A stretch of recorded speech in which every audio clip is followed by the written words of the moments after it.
PT 365 में biotechnology कर रहे थे हम लोग, और बायोटेक्नोलॉजी में जो हमारी कहानी है आगे, आज वो जीनोम सीक्वेंसिंग पे आई है।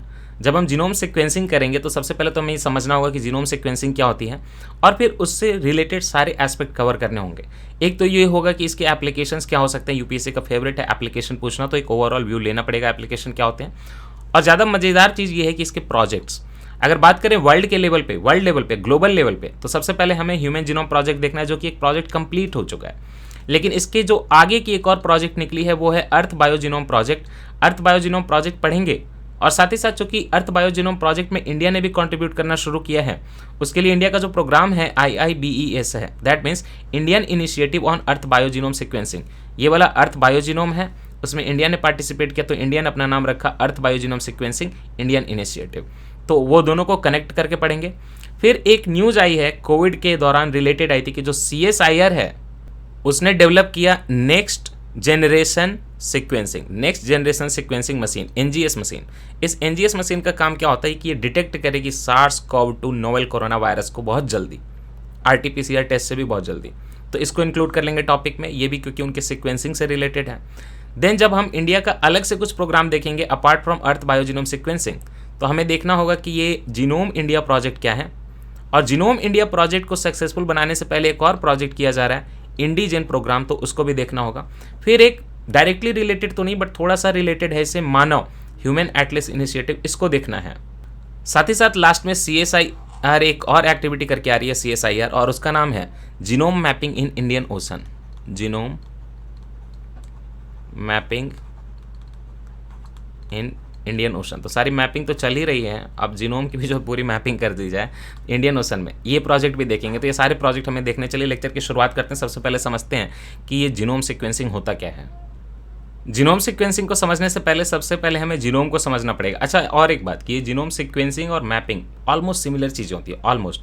जीनोम सीक्वेंसिंग पूरे सेट की जाती है, जीनोम मैपिंग एक जगह की मैप के लिए, मतलब एक लोकेशन को पता करने के लिए जीन के लिए भी की जा सकती है।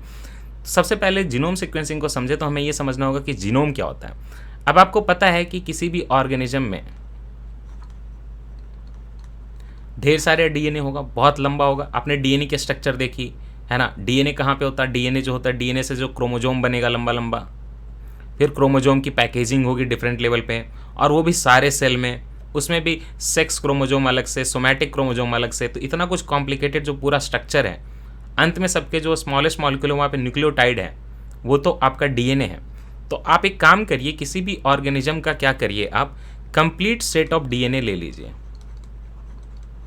कंप्लीट सेट ऑफ DNA पकड़ लीजिए, उठा लीजिए, जैसे भी आप निकालें, एक्सट्रैक्ट करें, लीवर से निकालें, कहाँ से भी निकालें, आपकी मर्जी है, एक सेल से निकल जाएगा।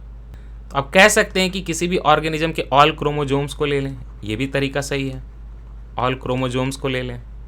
क्यों? क्योंकि क्रोमोजोम तो आपके DNA से बने होते हैं, तो सारा DNA निकालें या सारा क्रोमोजोम निकालें, आपकी मर्जी है। लेकिन ओवरऑल रिजल्ट क्या होना चाहिए, क्योंकि DNA से जीन बनता है और जीन क्रोमोजोम पे लोकेटेड है, तो ओवरऑल क्या करना है, सारा जो सम है ऑर्गेनिज्म के सारे जितने भी जीन्स हैं उनमें जो सीक्वेंस है था ना, ये पेयर बेस पेयर बना हुआ था, तो बीच में अटैचमेंट थी ATGC करके, तो ये जो सीक्वेंस है ना, इसी सीक्वेंस से जीन बनता है। तो अगर उस सारे सीक्वेंस की आप मैपिंग कर दें पूरे सेल में कि किस तरह से ये ऑर्गेनाइज्ड हैं, तो उसी को जीनोम सीक्वेंसिंग बोलेंगे। तो जीनोम क्या है, जीनोम क्या है, किसी ऑर्गेनिज्म का कंप्लीट सेट ऑफ DNA है, और you can say simply that genome is complete set of DNA in an organism. You can also say that this is complete set of genetic material in an organism. DNA he genetic material है ना। जितना सारा set है सबको जोड़ दीजिए, जितना DNA है सबको जोड़ दीजिए, उससे जो मटेरियल बनेगा उसी को हम लोग जीनोम कहते हैं। और उसी की अरेंजमेंट को समझना कि आगे पीछे कैसे अरेंज्ड है, उसी चीज़ को जीनोम सीक्वेंसिंग कहते हैं। दैट मीन्स कि अगर हम किसी के जीनोम को समझ लें तो उसके पूरे ऑर्गेनिज्म की समझ आ जाएगी, क्योंकि पूरे ऑर्गेनिज्म का बिल्डअप उसके जीनोम से हुआ, सारा जेनेटिक मटेरियल इंक्लूडेड है। और उसी जीनोम को समझने के लिए, ऑर्गेनाइजेशन को समझने के लिए हम लोग क्या यूज़ करते हैं, जीनोम सीक्वेंसिंग। ठीक, तो जीनोम सीक्वेंसिंग क्या होता है, एग्जैक्ट जो ऑर्डर है बेस पेयर्स का, यहाँ पे किसी इंडिविजुअल में सारे base pair, all base pairs, base क्या, ATGC nucleotide bases, all base pairs की अंडरस्टैंडिंग जो होती है ना, उसके सीक्वेंस की, उसी को हम लोग क्या बोलते हैं, जीनोम सीक्वेंसिंग बोलते हैं। ईजी अभी तक, कोई दिक्कत नहीं। Now what are the applications of genome sequencing और प्रोबेबल एप्लीकेशन। यूपीएससी पूछे एप्लीकेशन तो जितना संभव लगे सब मार दीजिएगा, आंसर सही हो जाना चाहिए, ठीक है। एप्लीकेशंस को अगर समझे तो इट कैन हेल्प और it can be helpful in, पहले तो ये है कि देखिए कि अगर हम किसी वायरस की जीनोम की सीक्वेंसिंग की कर दें, ऑब्वियसली करते भी हम सारे वायरसेस की कोशिश करते हैं, बैक्टीरिया की कोशिश करते हैं, क्योंकि उनका जेनेटिक मटेरियल भी कम होता है तो जल्दी सीक्वेंसिंग हो जाती है। तो जब हम उनके सारे जीन के सीक्वेंस समझ लेंगे तो हम ये भी समझेंगे कि उन पर कौन सी दवाई काम करेगी, कौन सी नहीं करेगी, है ना। क्योंकि जेनेटिक मटेरियल से ही प्रोटीन बनता है और फाइनली हमें प्रोटीन वगैरह पे ही काम करना होता है, मेटाबॉलिज्म पे ही। तो सबसे पहले तो ये होगा कि एक वायरस कैसे इवॉल्व करता है, हाउ अ वायरस इवॉल्व्स। जैसे म्यूटेशन हो गया तो क्यों ये म्यूटेशन हुआ, आगे म्यूटेशन होगा कि नहीं होगा, ये सारा कुछ जीनोम सीक्वेंसिंग से पता लगाया जा सकता है almost. How a virus evolves, है ना, and also how it spreads. Accurate पूरा भी ना चले तो अंडरस्टैंडिंग इस चीज़ की बढ़ेगी कि नहीं बढ़ेगी, जेनेटिक मटेरियल समझने पे अंडरस्टैंडिंग बढ़ेगी कि नहीं बढ़ेगी, बढ़ेगी। तो understanding how a virus evolves and how it spreads can be done by genome sequencing. Second application is that, मैंने अभी आपको बोला कि वायरस के जेनेटिक मटेरियल को समझें या बैक्टीरियल को, तो आप आगे समझ पाएंगे कि उनका म्यूटेशन कैसा हुआ। म्यूटेशन मतलब sudden change in genetic material because of various reason, वो मेटाबॉलिक रीजन भी हो सकते हैं, जीन का माल फंक्शनिंग भी हो सकता है, एक्सरे का हमारे कुछ भी से जो जेनेटिक मटेरियल चेंज हो जाए तो उसको हम लोग म्यूटेशन बोलते हैं। ओके, देन तो आप एक मान लो कि ओरिजिनल वायरस की आपने जीनोम मैपिंग कर दिया, इंसान की कर दी, और फिर आपने फिर से मैपिंग किया तो देखा कि उसमें चेंज हो गया, तो आप पता कर पाओगे कि भाई कहाँ पे चेंज हुआ। तो आइडेंटिफाइंग जेनेटिक म्यूटेशंस, म्यूटेशन तो जेनेटिक ही होंगे ना, identify genetic mutations and how this mutations impact gene function. अगर म्यूटेशन हो गया तो उसका इम्पैक्ट क्या होगा किसी जीन पे, इम्पैक्ट ऑन जीन फंक्शन, क्या चेंज हो गया, नया प्रोटीन क्या बनने लगा, ऑर्गेनिज्म मरेगा कि जिएगा, ये सारी चीज़ों को आप समझ पाएंगे, है ना। साथ ही साथ कुछ रेयर डिजीजेज होते हैं जो कि जीन के कारण कॉज होते हैं ना, सिकल सेल एनीमिया जैसे कुछ डिजीज, तो उन रेयर डिजीजेज की अंडरस्टैंडिंग बढ़ेगी अगर आप इंसान के पूरे जेनेटिक मटेरियल को समझ पाओगे। रेयर डिजीजेज की क्या बढ़ेगी, अंडरस्टैंडिंग बढ़ेगी, है ना। इतना तो है ही है। जब आप लोगों की जीन को समझ पाओगे तो हो सकता है कि उनकी इम्यूनिटी को समझ पाओ और जान पाओ कि वो किस प्रकार के डिजीजेज उस इंसान को इम्पैक्ट करेंगे। तो पॉपुलेशन लेवल पे प्री डिस्पोजिशन ऑफ डिजीज समझ पाओगे। प्री डिस्पोजिशन, जैसे मान लिया कि यहाँ के लोगों को मलेरिया नहीं होता या यहाँ के लोगों को मलेरिया ज़्यादा होता है क्योंकि उनका जेनेटिक मटेरियल अलग तरीके का, तो population level predisposition to disease, इसे एपिडेमियोलॉजी में समझ आएगी, डिजीज को समझने में समझ आएगी। ये सारे इसके एप्लीकेशन हो गए। एक चीज़ होती है फार्माको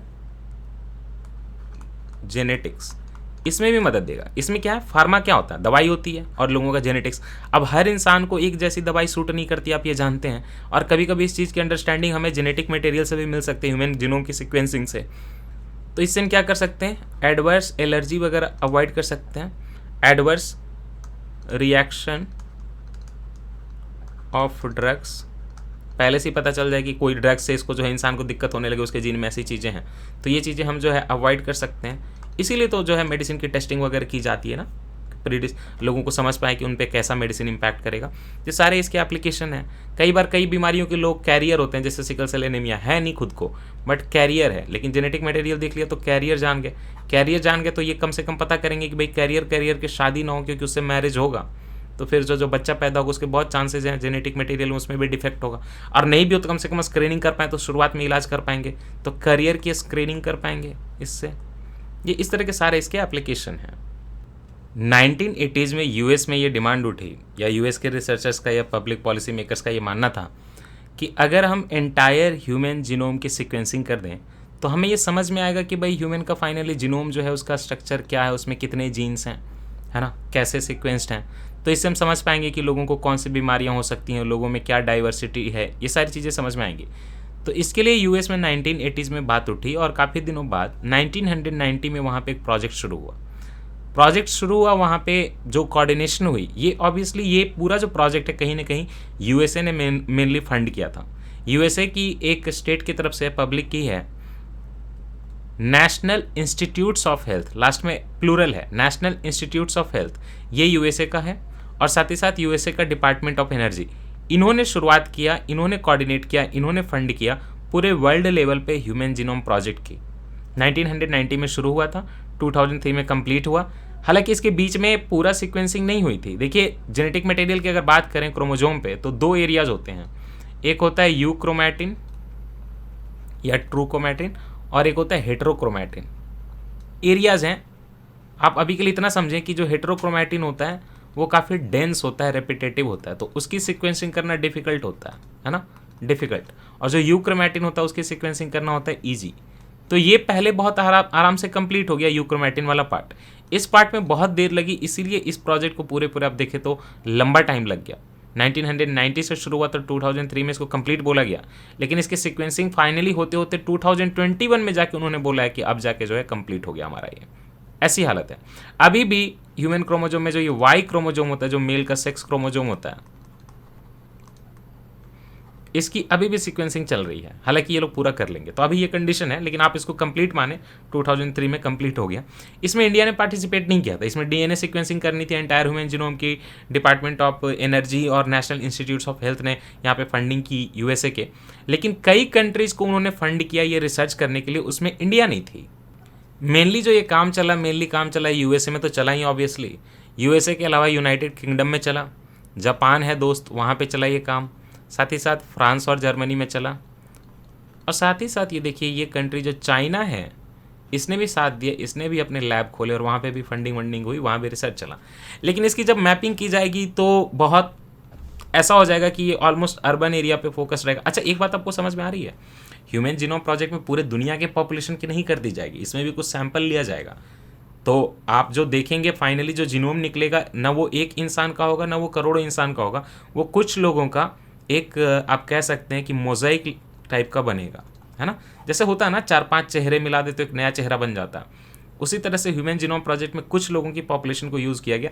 जनरली अर्बन और एथनिसिटी की बात करें, रेस की बात करें तो कॉकेशियन ऑरिजिन के लोग थे इसमें मोस्टली, तो इंडियन लोग तो थे ही नहीं।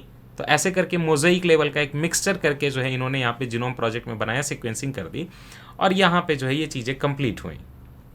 यूक्रोमैटिन हेटेरोक्रोमैटिन में ज़्यादा कंफ्यूज ना हो आप, अभी के लिए इतना समझे कि हेटेरोक्रोमैटिन की मैपिंग डिफिकल्ट होती है, डेंस होता है, उसमें बहुत रेपिटेशंस होते हैं। यूक्रोमैटिन की इजी होती है। वाई क्रोमोजोम जो होता है मेल का सेक्स क्रोमोजोम है, यही सेक्स डिटरमाइनिंग है। किसी में जो जेनेटिक क्रोमोजोम में XX है तो वो फीमेल होगी, है ना, फीमेल होगी, और उसका साइन जो होता है वो ऐसे होता है। और किसी के XY है जेनेटिक मटेरियल में, सेक्स क्रोमोजोम में, तो वो इंसान क्या होगा, मेल होगा, और उसका साइन ऐसे जो बायोलॉजिकली दिखाते हैं ऐसे दिखाते हैं। ये जानने की जरूरत नहीं है आपको, ठीक है। ये तो हो गया ह्यूमन जीनोम प्रोजेक्ट, है ना, और कंप्लीट। वो भी ग्लोबल लेवल का था, लेकिन कुछ कंट्रीज ने पार्टिसिपेट किया था। यूसी ह्यूमन जीनोम प्रोजेक्ट से इंस्पायर होके एक नई चीज़ आई, अर्थ बायो जीनोम प्रोजेक्ट। इसमें खाली ह्यूमन पे फोकस नहीं करना है। इसमें ये लोग ये कह रहे हैं कि आज जितने भी आपके यूकैरियोटिक स्पेसीज हैं उसको अगले 10 ईयर में सबकी मैपिंग कर देंगे। एक होता है प्रोकैरियोटिक, उसमें ट्रू न्यूक्लियस नहीं होता। ट्रू न्यूक्लियस मतलब जो सेल है ना, तो उसमें जो न्यूक्लियस रहेगा ना, उसके सराउंडिंग में न्यूक्लियर मेम्ब्रेन कंप्लीट नहीं रहेगी, ऐसे घुला मिला सा रहेगा साइटोप्लाज्म में। प्रोकैरियोटिक जैसे कि बैक्टीरिया। यूकैरियोटिक प्लांट एनिमल सारे जो हैं यूकैरियोटिक हैं, इंक्लूडिंग प्रोटोजोआ, है ना। तो बोल रहे हैं कि आज दुनिया में जितने भी यूकैरियोटिक ऑर्गेनिज्म हैं सबकी मैपिंग कर देंगे अगले 10 ईयर्स में। ये है अर्थ बायोजीनोम प्रोजेक्ट। आप सोचिए बहुत डिफिकल्ट है। मैपिंग और सीक्वेंसिंग एक ही चीज़ है। मैपिंग एक लोकेशन के स्पेसिफिक, सीक्वेंसिंग पूरे मैप को बना दीजिए तो सीक्वेंसिंग हो गई। तो ये अकेले तो हो नहीं सकती, तो इसके लिए क्या किया जाएगा, ओपन डेटाबेस बनाया जाएगा और दुनिया भर के रिसर्चर जो हैं अपना अपना कंट्रीब्यूशन देंगे उस कैटालॉग में। ओपन डेटाबेस के कैटालॉग में अपना अपना सीक्वेंसिंग जिस जिस ऑर्गेनिज्म का करेंगे वो वहाँ पे इंसर्ट कर देंगे। इससे जो होगा साइंटिफिक रिसर्च होगा, एनवायरमेंटल और कंजर्वेशन इनिशिएटिव को बढ़ावा मिलेगा कि भाई ऑर्गेनिज्म पे तो बाकी ऑर्गेनिज्म पे भी तो ध्यान दे रहे हैं ना। इसको ऑफिशियली लॉन्च कब किया गया, नवंबर 1, 2018 में। तो पिछले बार ह्यूमन जीनोम प्रोजेक्ट में तो इंडिया सोई हुई थी। इस बार इंडिया जाग गई कि भाई हम भी इसमें पार्टिसिपेट करेंगे, है ना, हम भी पार्टिसिपेट करेंगे। तो इंडिया में ये देखिए द हिंदू में न्यूज़ आया था 2020 में, क्या देख रहे हैं आप यहाँ पे, JNTBGRI to play a key role in sequencing of Indian species. तो इंडियन स्पेसिस में कौन योगदान देगा? JNTBGRI। ये लोकेटेड है केरला में, केरला के तिरुवनंतपुरम में, और काफ़ी पहले जो है ये बना था। क्या नाम है इसका? JNTBGRI। फुल फॉर्म क्या हो जाएगा इसका? Jawaharlal Nehru tropical botanic garden and research institute. तो JN से तो आप जवाहरलाल नेहरू याद रखें, और उसके बाद क्या है? T से क्या है? Tropical botanical garden, TRB, tropical botanical garden, और RI से क्या है उसके बाद बताइए? Research institute. कहाँ पे लोकेटेड है? तिरुवनंतपुरम, केरल में। इसको सेलेक्ट किया गया गवर्नमेंट की तरफ से, Jawaharlal Nehru tropical botanical garden and research institute को सेलेक्ट किया गया आपके इस अर्थ बायोजीनोम प्रोजेक्ट में पार्टिसिपेट करने के लिए। तो अर्थ बायोजीनोम प्रोजेक्ट में जब इंडिया पार्टिसिपेट करेगी तो इंडिया जो अपने कंट्री में उसके लिए जो उसके हिसाब से जो प्रोजेक्ट चलाएगी, उस प्रोजेक्ट का ही नाम है IIEBS। IIBES का फुल फॉर्म तो मैंने आपको बताया, IIEBS का इसका फुल फॉर्म है Indian initiative on earth biogenome sequencing. याद रखें, Indian initiative on earth biogenome मैंने यहाँ पे G कैपिटल कर दीजिएगा, अर्थ बायोजीनोम सीक्वेंसिंग, ये इसका नाम है। अभी तक समझे आप? ह्यूमन जीनोम प्रोजेक्ट ने यूएस ने शुरू किया था, कुछ कंट्रीज ने पार्टिसिपेट किया था, वो कंप्लीट हो गया 2003 में। अब एक नया जो है 2018 में लॉन्च हुआ है नवंबर में, अर्थ बायोजीनोम प्रोजेक्ट। अर्थ बायोजीनोम प्रोजेक्ट में क्या बोले? 10 ईयर्स में सारे यूकैरियोटिक की मैपिंग कर देंगे, तो एक तरह का ओपन डेटाबेस बनाएंगे, हर लोग कंट्रीब्यूट करेंगे, हर कंट्री कंट्रीब्यूट करे। तो इंडिया ने भी सोचा कि हम भी करेंगे, तो इंडिया ने इसके लिए अपनी कंट्री में क्या लॉन्च किया है? चूंकि वो अर्थ बायोजीनोम प्रोजेक्ट है, तो इंडिया ने क्या लॉन्च किया है? Indian initiative on earth biogenome sequencing, ये G कैपिटल कर दीजिएगा, अर्थ बायोजीनोम सिक्वेंसिंग। उसके लिए जो इंस्टीट्यूट सेलेक्ट हुआ वो केरल का JNTBGRI है, Jawaharlal Nehru tropical botanical research institute, Kerala, Thiruvananthapuram. ये इंस्टीट्यूट का नेचर क्या है? ये ना केरला गवर्नमेंट ने इसको सेट किया है 1979 में, और ये एक ऑटोनोमस इंस्टीट्यूट है, केरला गवर्नमेंट ने स्टैब्लिश किया, याद रखिएगा। और यहाँ पे क्या है कि इसको रिकॉग्नाइज किया गया है नेशनल सेंटर ऑफ एक्सीलेंस के अंदर। पिछले क्लासेस में मैंने आपको आपके करंट अफेयर में बता दिया था कि ये नेशनल सेंटर ऑफ एक्सीलेंस वगैरह के बारे में बताई थी, और इंस्टीट्यूट ऑफ एक्सीलेंस की बात की थी, तो इसको national centre of excellence recognise कर लिया गया है। तो अब चूंकि ये न्यूज़ में आ गया है, तो हमने अर्थ बायोजीनोम प्रोजेक्ट तक तो देख लिया, तो अब हमें IIEBS को समझना पड़ेगा, है ना, कि इंडिया जो अपना इनिशिएटिव ले रही है IIEBS, Indian initiative on earth biogenome sequencing, world वाले से अलाइन करके इंडिया भी कंट्रीब्यूट करेगी। तो क्या करेगी इंडिया?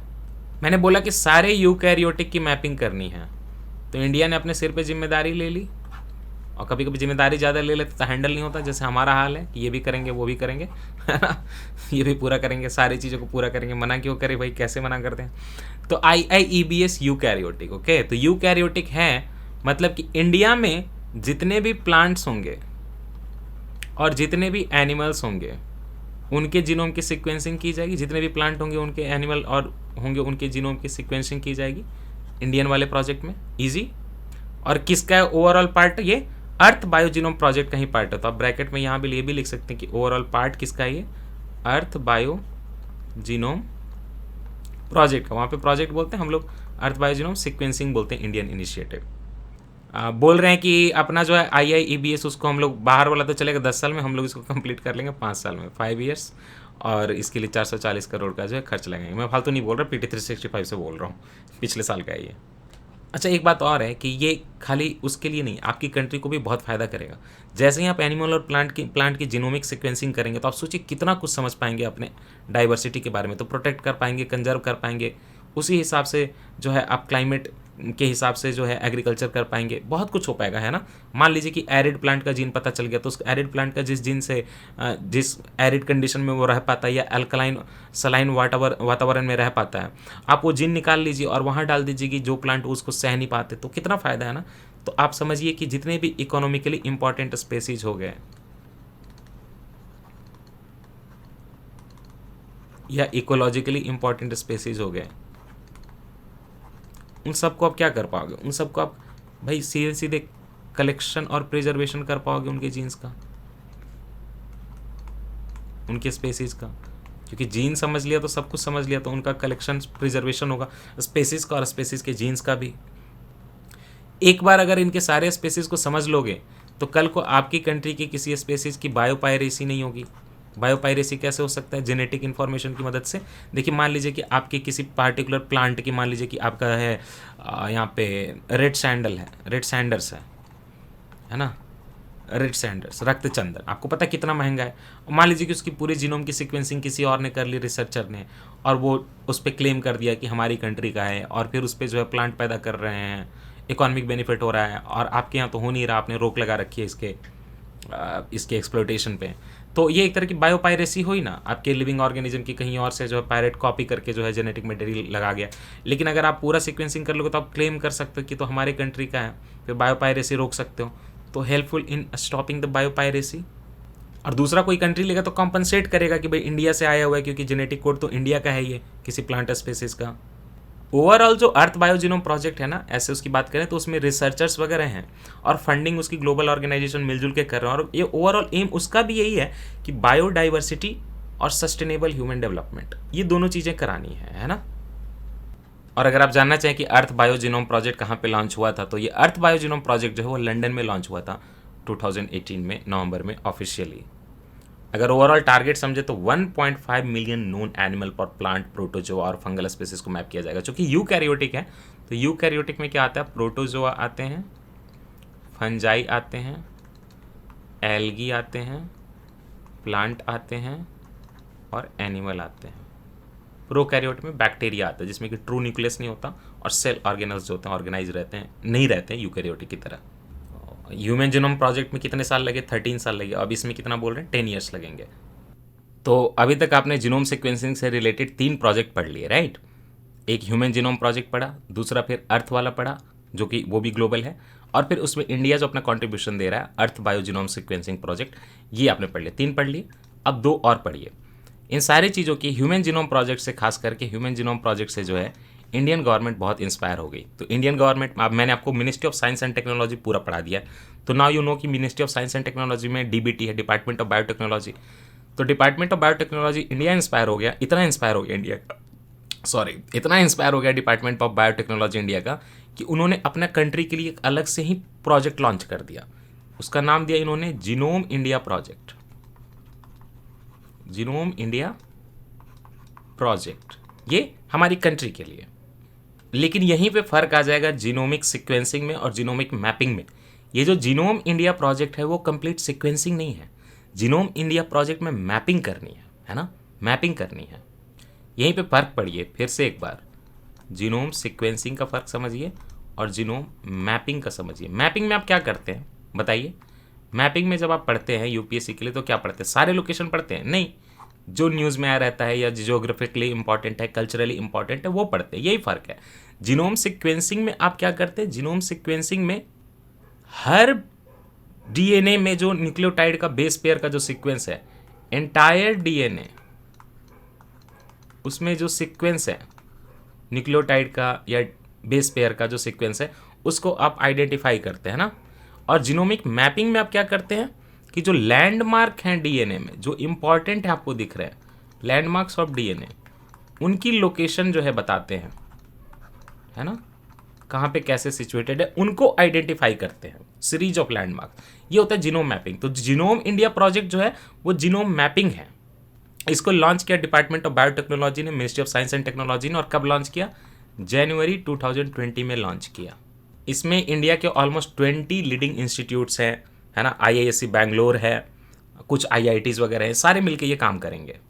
इसका जो बजट दिया है गवर्नमेंट ने अपनी तरफ से 238 करोड़ रुपीज़ का दिया है। बजट स्पीच में ही बोला गया था उसके बाद जनवरी 2020 के।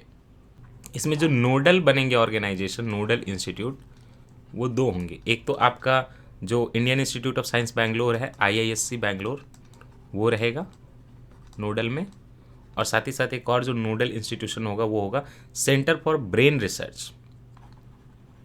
Centre for brain research, sorry this is my mistake, centre for brain research autonomous institution है,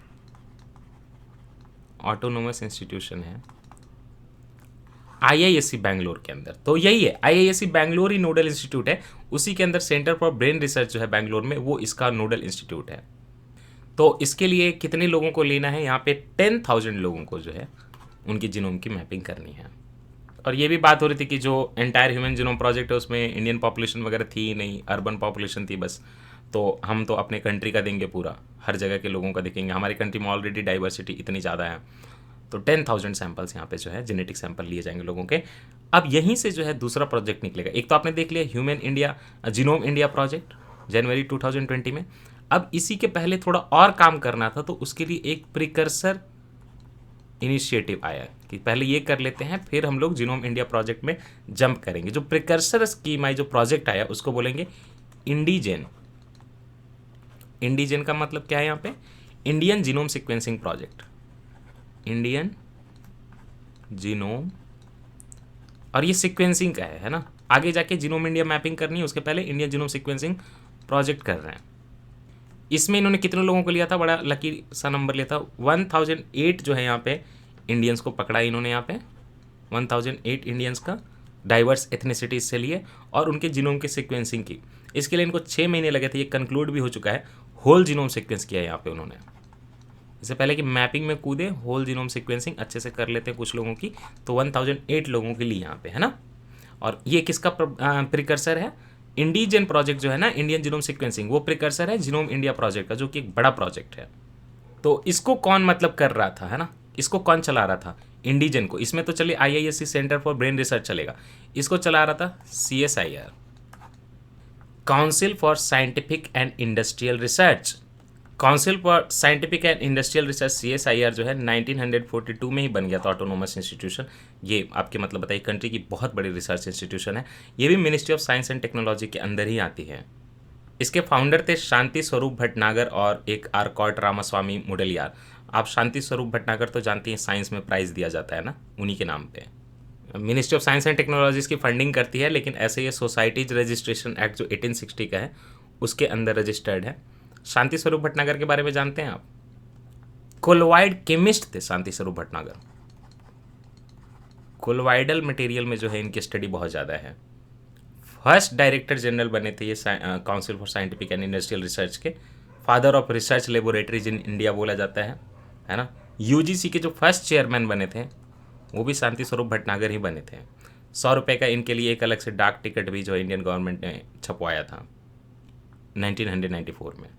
और यहीं पे 1958 में इन्हीं की लेगेसी को ऑनर करने के लिए CSIR ने क्या बनाया, Shanti Swarup Bhatnagar prize for science and technology बनाया। ओके, इस इंडिजन प्रोजेक्ट में CSIR तो था, ये CSIR का institute of genomic and integrative biology था, साथ ही साथ centre for cellular and molecular biology CCMB है हैदराबाद में, वो भी इन्वॉल्व था।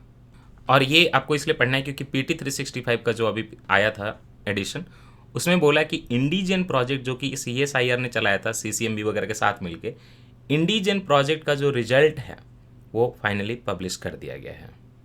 याद रखिएगा, ministry of science and technology के अंदर अगर CSIR की बात करें तो largest research and development R&D की बात करें अगर, तो ministry of science and technology में largest research and development organization है। ओके, ऑटोनोमस बॉडी है, सोसाइटीज रजिस्ट्रेशन में है, लेकिन फंडिंग जो है ministry of science and technology देता है। तो क्या फ़ायदा हुआ इंडीजन का, इंडीजन का क्या फ़ायदा हुआ इंडीजन प्रोग्राम का जो कि CSIR ने चलाया 6 मंथ्स में, जो 1008 लोगों की जेनेटिक मटेरियल के बारे में जीनोम की सीक्वेंसिंग की। देखिए, सबसे पहले तो ये है कि इससे क्या है कि genetic epidemiology of carrier genetic diseases पता चलेंगी। जेनेटिक कौन से लोगों को जो है किस जीन के कारण बीमारियां होगी, तो जेनेटिक एपिडेमियोलॉजी में काम किया इसने in the context of carrier genetic diseases. किसी इंसान के लक्षण ना दिखे लेकिन वो जो है जीन को कैरी कर रहा है, और फिर अगर उसी जीन को मिल जाए शादी ब्याह के बाद किसी और से, तो बच्चे में दोनों जब जीन आ जाएंगे तो इफेक्टिव हो जाएगा। तो कैरियर जेनेटिक डिजीजेस को समझने की जरूरत पड़ेगी, उससे अंडरस्टैंडिंग बनेगी, है ना। साथ ही साथ ओवरऑल आपको पता ही है कि इसके बाद हमें प्रिकर्सर है ये किस चीज़ का, बड़े प्रोजेक्ट का, इंडिया जीनोम प्रोजेक्ट का, और वो मैपिंग के लिए, जिसमें बहुत ज़्यादा मैपिंग की जाएगी, ये सीक्वेंसिंग की गई है, ठीक है। इस प्रोजेक्ट से ये भी पता चला कि अगर वर्ल्ड के ग्लोबल पॉपुलेशन से तुलना करें तो इंडियन पॉपुलेशन जो है कितना डिफर कर रही है। 32% ऑफ जेनेटिक वेरिएशन पाए जा रहे हैं इन इंडियन जीनोम सीक्वेंस, जो कि इंडिया के लिए यूनिक है, इंडिया के बाहर नहीं पाए जा रहे हैं। अच्छा, ह्यूमन जीनोम प्रोजेक्ट ने जीन की संख्या कितनी बताई थी? लगभग 20,000 जीन की संख्या बताई थी ह्यूमन में। तो एपिडेमियोलॉजी में तो मदद करेगा ही, करियर स्क्रीनिंग में भी मदद करेगा, है ना। एक बताया था आपको फार्माकोजेनेटिक्स में भी मदद करेगा कि कौन सी दवाई जो है जीन के हिसाब से किसी इंसान पे कैसे काम करेगी, एलर्जी होगी कि नहीं होगी, तो कौन सी दवाई देनी चाहिए नहीं देनी चाहिए। जेनेटिक डाइवर्सिटी आपको समझ में आएगी लोगों की पॉपुलेशन की, जेनेटिक वेरिएशन कैसे कैसे हो रहा है लोगों का, उसका क्लिनिकल एप्लीकेशन क्या होगा, और ओवरऑल आपको अंडरस्टैंडिंग होगी जीनोम की, एंटायर ह्यूमन जीनोम की। तो ये सारी चीज़ों के लिए ये आपका यूज़फुल हो गया, है ना, इंडिजन प्रोजेक्ट। इतना ही पढ़ना है, एक पेज में यही भरा हुआ है, सारा मैंने आपको बता दिया, इससे ज़्यादा कुछ जानने की तो ज़रूरत नहीं है। साथ ही एक और न्यूज़ दी है कि पैन इंडिया, मतलब ओवरऑल पूरे इंडिया के लेवल पे 1000 जीनोम सीक्वेंसिंग किसके सैंपल की गई? 1000 जीनोम सीक्वेंसिंग की गई SARS-CoV-2 वायरस की, समझने के लिए कि भाई इसमें कितना म्यूटेशन, कितना वेरिएशन हो रहा है। तो 1000 इसके सैंपल्स की गई है सीक्वेंसिंग SARS-CoV-2 वायरस की इंडिया के लेवल पे। ये कंप्लीट हो गया प्रोजेक्ट। इसको किसने कराया था? डिपार्टमेंट ऑफ बायोटेक्नोलॉजी ने ही कराया था। इसके लिए इन्होंने कोविड के दौरान सेकेंड वेव के अराउंड जो है मई 2020 में जो है इसको इन्होंने शुरू किया था, सेकेंड वेव से थोड़ा पहले। और ये डेटा कहाँ रिलीज होगी? ये डेटा रिलीज होगी GISAID में। अब ये GISAID क्या है? GISAID क्या है? GISAID का फुल फॉर्म होता है global initiative on sharing all influenza data. ये भी इन्फ्लुएंजा का ही है, तो global initiative on sharing all influenza data. तो भारत भी उसमें कंट्रीब्यूट कर रहा है। SARS-CoV-2 का उसने 1000 जीनोम सीक्वेंसिंग किया है। किसको देगा data? Global initiative on sharing all influenza data में दे देगा, कंट्रीब्यूट कर देगा GISAID में। तो इससे क्या होगा कि पता चलेगा कि ये वायरस कैसे स्प्रेड कर रहा है, ताकि हम उसके ट्रांसमिशन को रोकें, उसके चेन को रोकें, नए केसेस को रोकें, म्यूटेशन को समझ पाएँ, कौन सी वैक्सीन काम करेगी नहीं करेगी। तो थोड़ा सा ये देख लेना होगा कि GISAID क्या है ना। देख लेते हैं GISAID क्या है, चलिए चलते हैं। GISAID ये रहा, है ना। Okay, 1 second. हाँ, GISAID global initiative on sharing avian influenza data is a global scientific initiative, global level पे है। प्राइमरी सोर्स इस्टेब्लिशन कब इस्टेब्लिश हुआ है?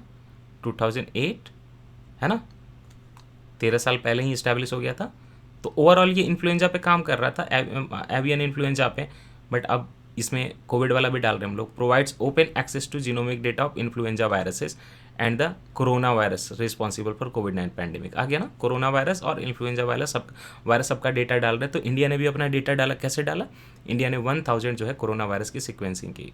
On January 2020 the first whole genome sequences of SARS-CoV-2 were made available on GISAID, ताकि दुनिया भर के लोग समझ सके ना, इसके लिए डाला गया। एक कोलाबोरेशन है, समझिए।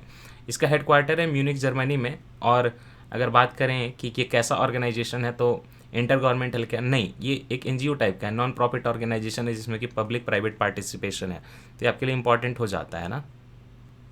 GISAID has been recognised for incentivising rapid exchange of outbreak data, खास करके H1N1 पैंडेमिक। ये मैंने आपको PT ये इसमें करंट अफेयर में पढ़ा था ना, H1N1 और H799N9, और साथ ही साथ कोविड-19 के पैंडेमिक में भी इसने काफ़ी हेल्प किया। H1N1 अगर आप जानना चाहें एक बार, तो H1N1 किसके लिए है, देख लीजिए एक बार। इन्फ्लुएंजा ए वायरस सब टाइप है, ये किसके लिए है? H1N1 strain include swine flu pandemic. Okay, तो एक चीज़ और बताना चाह रहा था यहाँ पे, GISAID was recognise for its importance to global health by G20 health minister ने भी इसको रिकॉग्नाइज किया। वर्ल्ड हेल्थ ऑर्गेनाइजेशन भी जो है इसको जो है काफ़ी इन्होंने जो है गेम चेंजर बोला है। तो इंपॉर्टेंट हो जाती है ऑर्गेनाइजेशन। तो हमने इतना जल्दी डेटा कैसे दे दिया भाई, इतना कैसे कर दिया, इसके लिए जिम्मेदार है CSIR ने, बड़ा अच्छा काम किया है। CSIR ने एक बनाई है NGS टेक्निक, इसका मतलब है next generation sequencing machine, NGS machines, NGS machine बोलिए। N से क्या है नेक्स्ट, G से क्या है जेनरेशन, नए ज़माने का, नेक्स्ट जनरेशन, और S से क्या है सीक्वेंसिंग, इसीलिए जल्दी कर पा रहे हैं। CSIR ने है पहले ही काम कर रहा था, ऐसे मेगा लैब बना रहा था जहाँ पे कि NGS मशीन को यूज़ करके क्या करेंगे, SARS-CoV-2 मतलब कोरोना वायरस जो है उसके जीनोम की सीक्वेंसिंग जो है जल्दी से जल्दी कर पाएंगे, है ना। ये इनकी मशीन थी। इसमें DNA सीक्वेंसिंग टेक्नोलॉजी ही है। इनफैक्ट ये एंटायर ह्यूमन जीनोम की सीक्वेंसिंग जो है एक दिन में कर सकता है, पता है। इसीलिए 6 महीने में उन्होंने वो इंडिजन प्रोजेक्ट भी कंप्लीट कर लिया। तो इससे क्या करता है कि प्रेजेंस ऑफ वायरस वगैरह पता चलता है ना। और जहाँ पे RT-PCR मिस भी कर देगा ना तो ये नहीं छोड़ेगा, ये कर देगा, पता कर लेगा। Evolutionary history of the virus को भी चेक कर लेगा, म्यूटेशंस को भी पता कर लेगा। तो नेक्स्ट जनरेशन मशीन यही है। अच्छा, डायरेक्टली तो नहीं बताया, तो थोड़ा सा इनडायरेक्टली रिलेटेड एक प्रोजेक्ट है। डिपार्टमेंट ऑफ बायोटेक्नोलॉजी का ही एक प्रोजेक्ट है जो पिछले PT 360 पे मैं आया था, लॉन्च हुआ था, मानव। ये मानव क्या है, मानव सीक्वेंसिंग से थोड़ा सा जो है रिलेटेड है। मानव क्या है, ह्यूमन एटलस इनिशिएटिव कहा जाता है। मानव ह्यूमन एटलस इनिशिएटिव। मानव इसीलिए क्योंकि इंसान ह्यूमन की बात हो रही, तो मानव ह्यूमन एटलस इनिशिएटिव है क्या, इसको DBT ने लॉन्च किया। इस प्रोजेक्ट का एम है एक ओपन और इंटरैक्टिव एटलस बनाए, और वो खाली जो है आपके जीन की बात नहीं होगी, ओपन रहेगा एक्सेस इसका, लोग समझ पाएंगे, डॉक्टर वगैरह रिसर्चर वगैरह देख पाएंगे, और इंटरैक्टिव रहेगा कि उसमें चेंजेस करके वेरिएशन करके जो लोग जो है डेटा एक्सट्रैक्ट कर सके। ओपन और इंटरैक्टिव एटलस बनाएंगे, एक तरह का मैपिंग करेंगे किस चीज़ का, ह्यूमन बायोलॉजी का, पूरा का पूरा ह्यूमन बायोलॉजी का, है ना। तो उसमें क्या करेंगे, कई तरह का डेटा रहेगा, मॉलिक्यूलर डेटा रहेगा,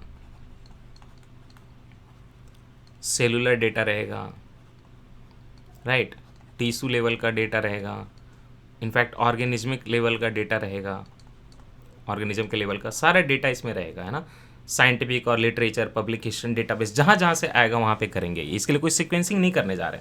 तो for the first time Indian scientist will be mapping every single tissue of the human body to have a deeper understanding of the role of the tissue and cells link to various diseases. तो सारे tissue और cell जो हो जाएंगे वो map कर दिए जाएंगे, और उस मैपिंग से पता चलेगा कि फिर जो एपिडेमियोलॉजी में पता चलेगी, मतलब डिजीज के स्टडी में, कि कौन कौन से सेल में क्या क्या प्रॉब्लम है, टिश्यू होती है तो क्या डिजीज होता है। तो डिजीज और टिश्यू सेल का सारा रिलेशन पता कर लेंगे मानव ह्यूमन एटलस इनिशिएटिव से। याद रखिएगा कोई जीनोमिक सीक्वेंसिंग नहीं है, टिश्यू लेवल का है। इसमें पार्टिसिपेटिंग इंस्टीट्यूट जो है national centre for sale sciences, Indian institute of science education and research Pune, साथ ही साथ और भी कई जगह हैं, और साथ ही साथ DBT तो है ही उसका प्लेटफॉर्म डेवलप करने में। इसमें स्टूडेंट भी पार्टिसिपेट करेंगे, फाइनल ईयर ग्रेजुएट्स भी पार्टिसिपेट, जो फाइनल ईयर ग्रेजुएट है ना खास करके, तो अपना जो फाइनल ईयर का प्रोजेक्ट करते हैं ना वो इसमें अपना कंट्रीब्यूशन करेंगे फाइनल ईयर के ग्रेजुएट्स, ओके।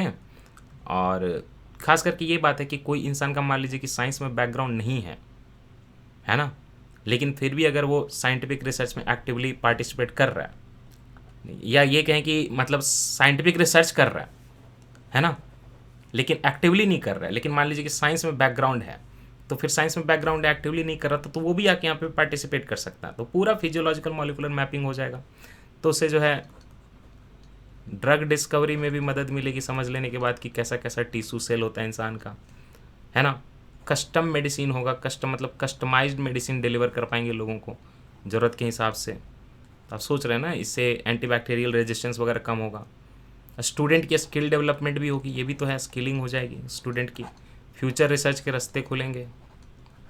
इस सारी चीज़ों में क्या है, मानव ह्यूमन एटलस इनिशिएटिव जो है DBT का प्रोग्राम वो हेल्प करेगा, है ना। Okay, that's it. तो it will help in understand and capture the human physiology. Human physiology को 2 स्टेज पे ये कैप्चर करेगा। एक तो नॉर्मल स्टेज पे ह्यूमन फिजियोलॉजी को कहाँ कहाँ देखेगा, एक नॉर्मल स्टेज पे, तो दूसरा क्या होगा डिजीज के स्टेज पे, और दोनों के डिफरेंसेस को भी समझेगा। किस चीज़ को देखने की बात है, नॉर्मल डिजीज के लेवल पे ह्यूमन फिजियोलॉजी, शरीर में क्या क्या रिएक्शन होते हैं जब डिजीज होता है, और नॉर्मल लेवल पे क्या क्या होते हैं, उसकी अंडरस्टैंडिंग बनाएगा ना, तो सारे डिजीज के पाथवे वगैरह को समझ पाएंगे। अब एक लास्ट में जो प्रोजेक्ट आई है, जो कि आपको मैं अब PT 360 पे अपडेटेड से पढ़ा रहा हूँ, वो है genome mapping in Indian ocean, genome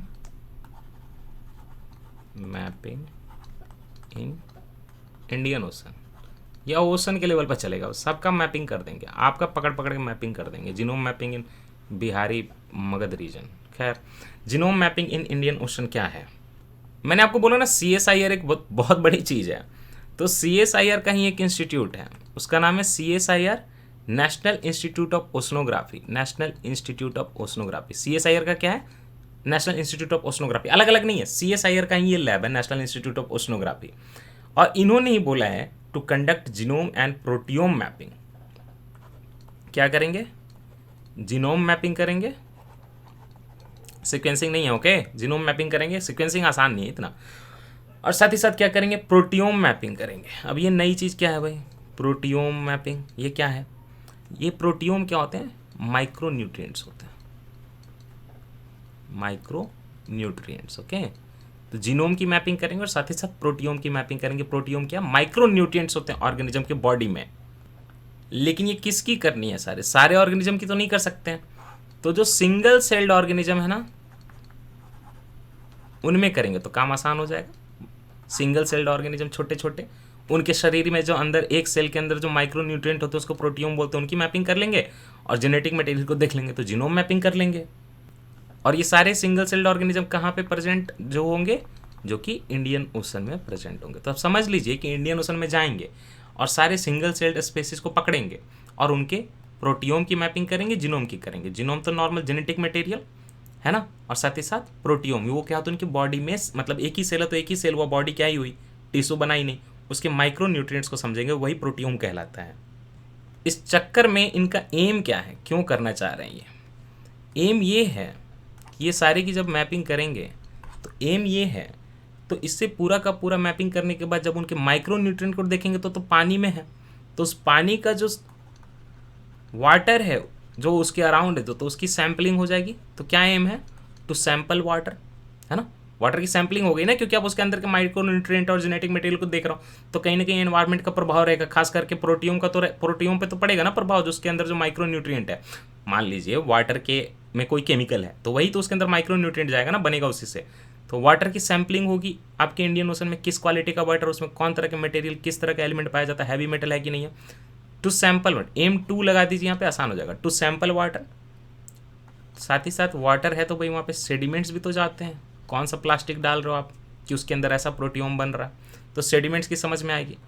फिर जो आपके छलाते रहते प्लैंकटन्स, है ना, प्लैंकटन्स, प्लैंकटन्स क्या होता है? ये plankton marine organism, marine environment में या फिर फ्रेश वाटर में भी सी के सरफेस पे जो ऐसे ऑर्गेनिज्म जो कि उनकी सेल्फ प्रोपेलिंग मैकेनिज्म नहीं होती, हवा जिधर उड़ा दे, पानी जिधर उनको फेंक दे, ऐसे छोटी छोटी चीज़ें जो माइक्रोस्कोपिक होती है उनको प्लैंकटन बोलते हैं। प्लैंकटन में बैक्टीरिया भी हो सकता है, प्लैंकटन में एल्गी भी हो सकता है, प्लैंकटन में प्रोटोजोआ भी हो सकता है, प्लैंकटन में बहुत कुछ हो सकता है। और प्लैंकटन का उपयोग क्या है? प्लैंकटन को ही जो है ना, ये बड़े बड़े आपके फिशेज हो गए या फिर फिश हो गए या फिर वेल्स वगैरह भी प्लैंकटन बहुत खाते हैं। तो मरीन फूड है एक तरह से ये बाकी ऑर्गेनिज्म के लिए, बड़े ऑर्गेनिज्म के लिए। और कई ऑर्गेनिज्म की जो है यहाँ पे समझ में आ जाएगी कि क्या डाइवर्सिटी वगैरह है, ये सारे कुछ का जो है वहाँ पे समझ आ जाएगा। जैसे आप जीनोम वगैरह की सर्च करोगे, माइक्रो न्यूट्रिएंट की सर्च करोगे, तो ये सारी अंडरस्टैंडिंग तो आपको हो ही जाएगी, है ना। ओवरऑल क्या होगा कि जब हम जीनोम से क्या जानेंगे? जीन के बारे में जानेंगे। प्रोटियोम से क्या जानेंगे? जो अंदर प्रोटीन न्यूट्रिएंट है, तो प्रोटीन के बारे में जानेंगे।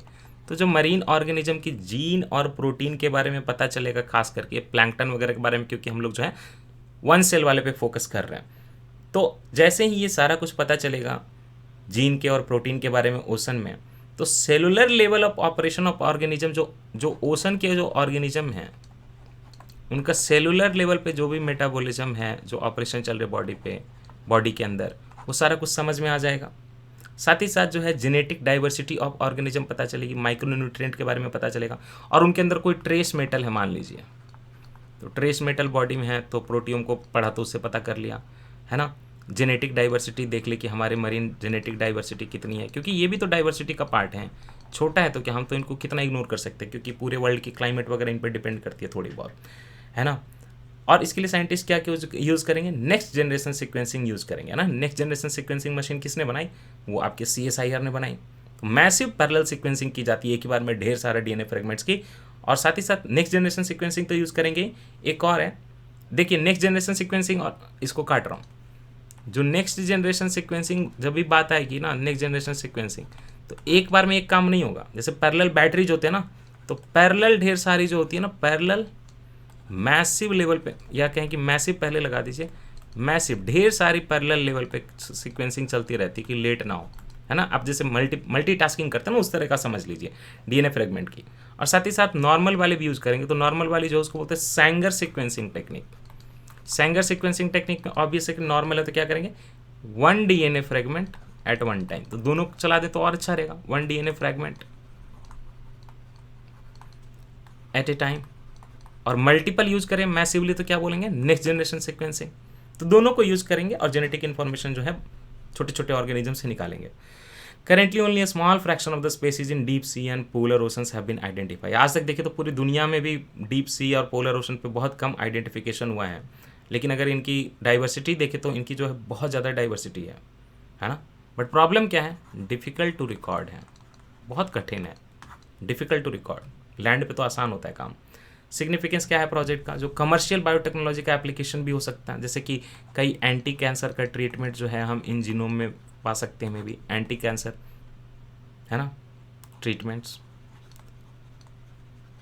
कुछ ऐसे प्रोडक्ट इनसे बन जाए इनकी जेनेटिक मटेरियल से, जिससे कि और बाकी कुछ कमर्शियल बायोटेक्नोलॉजी एप्लीकेशन हो जाए। कुछ ऐसा न्यूट्रिएंट मिलने लगे हमें भी उनके जेनेटिक मटेरियल से, सिंथेसाइज करने लगे हम लोग। सेलुलर बायोकेमिस्ट्री और रिस्पांस टू समझेंगे, क्लाइमेट चेंज को समझेंगे कि क्लाइमेट चेंज का इन ऑर्गेनिज्म पे रिस्पांस क्या पड़ रहा है और इनका रिस्पांस क्या अफेक्ट पड़ रहा है, उनके न्यूट्रिएंट पे, प्रोटियोम पे क्या स्ट्रेस पड़ रहा है ना, न्यूट्रिएंट स्ट्रेस क्या पड़ रहा है उन पे। ये सारी चीज़ों को समझेंगे कि नहीं समझेंगे। खैर, जीनोम से मैपिंग तो आप जानते ही हो क्या होता है। उसमें क्या स्पेसिफिक जीन को हम लोग लोकेट करते हैं क्रोमोजोम में और उसके लोकेशन को डिटरमाइन करते हैं, आपस में डिस्टेंस डिटरमाइन करते हैं, लेकिन कुछ पार्टिकुलर लैंडमार्क जीन्स को, तो इसलिए जीनोम मैपिंग कहलाता है।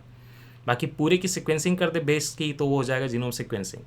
प्रोटियोम मैपिंग में क्या करते हैं, प्रोटीन की प्रॉपर्टीज़ को मैपिंग करते हैं और वही आपके न्यूट्रिएंट भी हो गए, तो उससे जो है डिजीज़ वगैरह की अंडरस्टैंडिंग बनती है, सेलुलर प्रोसेसेस की अंडरस्टैंडिंग बनती है प्रोटीन के लेवल, है ना। That's it, I think I am completely done with the sequencing part. आपको 3 साल का जो है यहाँ पे मैंने आपको करा दिया करंट अफेयर इस टॉपिक से रिलेटेड। नेक्स्ट लेक्चर में मिलेंगे, नहीं एक सेकंड रुकिए, हाँ नेक्स्ट लेक्चर में मिलेंगे तो हम लोग क्या कर लेंगे, पहले बता दे रहा हूँ। नेक्स्ट लेक्चर एक छोटा सा लेक्चर आएगा और उसमें हम लोग क्या करेंगे, उसमें हम लोग करेंगे सबसे पहले तो एक टॉपिक करेंगे बायोपेस्टिसाइड क्या होता है, बायोपेस्टिसाइड्स, और दूसरा क्या होगा, एक नेशनल बायोमेडिकल रिसोर्स इंडिजिनाइजेशन कंजोर्शियम है, ये जो है DBT ने बनाया है। इसका आपका शॉर्ट फॉर्म में क्या हो जाएगा, NBRIC। N से क्या है नेशनल, B से क्या है बायोमेडिकल, ओके, और RIC से क्या है रिसोर्स इंडिजिनाइजेशन कंजोर्शियम। ये DBT ने लॉन्च किया, minister of science and technology ने, उसको समझेंगे। और 2-3 छोटी छोटी चीज़ें हैं, एक है BBX11। ये क्या है BBX11, एक नया जीन मिला है ना, प्लांट्स में ग्रीनिंग करता है, ओके, ग्रीनिंग करता है मतलब कि क्लोरोफिल पैदा कर देता है, तो BBX11। और फिर centre for biopharma analysis, centre for biopharma analysis कहाँ पे लोकेटेड है, पुणे में। ये क्यों न्यूज़ में है कि DBT ने इसको लॉन्च किया है और ये हाई क्वालिटी एनालिटिकल सर्विसेज देगा बायोफार्मास्यूटिकल के डेवलपर को और मैन्युफैक्चरर को। तो ये चारों चीज़ें जो है नेक्स्ट वाले में देख लेंगे और उसके साथ हमारा बायोटेक्नोलॉजी खत्म हो जाएगा।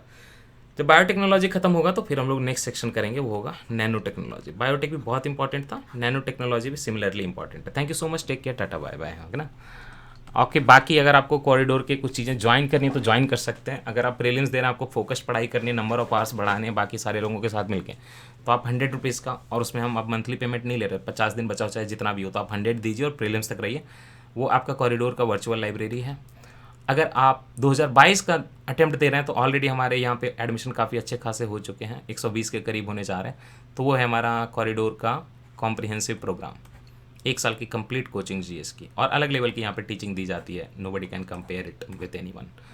पीपल आर स्कोरिंग 92%, 94% प्रीलिम्स वाले में, और अच्छा खासा आंसर राइटिंग भी कर रहे हैं। तो CCP और टाइम है, 2-4 दिन में खुला रखूँगा कॉरिडोर प्रीलिम प्रोग्राम, अगर आपको ज्वाइन करना तो ज्वाइन कर लीजिए, इसमें मेंटरशिप है, दैट्स इट। लेकिन हम हैं तो सब कुछ है, और बस इतना ही कहना है, मुझे और कुछ नहीं कहना। मैपिंग मैंने फ्री कर दिया है, ट्रिक्स मैंने जो है फ्री कर दी हैं, सारी डिटेल जो है इसी वीडियो के डिस्क्रिप्शन में देखिए, वहाँ पे एक लिंक है, पीडीएफ खोलिए और वहाँ पे सब कुछ डिटेल दिया हुआ, कैसे कैसे ज्वाइन करना है, कितना वेट करना है। हाँ, उत्तर प्रदेश के लिए मेंटरशिप प्रोग्राम कम यूपीएस स्पेसिफिक जितना पोर्शन है करंट और स्टैटिक हम करा रहे हैं, इस कोर्स में भी हमारे 72 एडमिशन हो चुके हैं, सबसे बड़ी बात है, और ये 600 का ही है। So look forward to that if you want, otherwise मस्ती करिए, पढ़ाई करिए और अच्छे से एग्जाम क्लियर करिए। Take care.